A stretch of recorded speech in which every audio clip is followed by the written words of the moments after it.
ఇంటి ముందే కరివేపాకు చెట్టు అయితే వేశారండి నాన్న. అది ఎంత పెద్దదైపోయిందో అసలు. ఇప్పుడైతే మొత్తం పురుగు పట్టేసరికి అంతా కొట్టేశారనమాట. నేనైతే కరివేపాకు ఇక్కడికొస్తే ఖచ్చితంగా తీసుకెళ్తాను.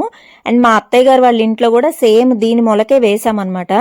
అది కూడా పురుగు పట్టిందంట రీసెంట్గా అయితే. ముందైతే మందారం చెట్లు ఇవన్నీ ఉన్నాయండి. చక్కగా పూలు అయితే కోసుకున్నాను.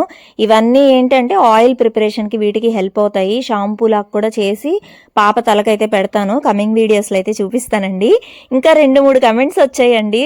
స్వీటీ సేమ్ మీ అమ్మగారులా ఉన్నారు అని. స్వీటీ అయితే అసలు మా అమ్మకి అంటే స్వీటీకి పోలికలే ఉండవండి అసలు. కాకపోతే మంచి కలర్ అయితే వచ్చింది. మా అమ్మ మంచి కలర్ కాబట్టి అదే అనుకున్నాము. కానీ సేమ్ మా అత్తయ్య గారులా ఉంటుందండి తను. ప్రీవియస్ వీడియోలో మా అత్తయ్య గారు వాళ్ళు ఉన్నారండి. మీరు హ్యాపీగా చూడొచ్చు మా అత్తయ్యని అయితే. స్వీటీని చూస్తే మా అత్తయ్యని చూడక్కర్లేదు, మా అత్తయ్యని చూస్తే స్వీటీని చూడక్కర్లేదు అనమాట. ఇద్దరు ఒకేలా ఉంటారండి. కమింగ్ వీడియోస్లో అయితే చూపిస్తాను.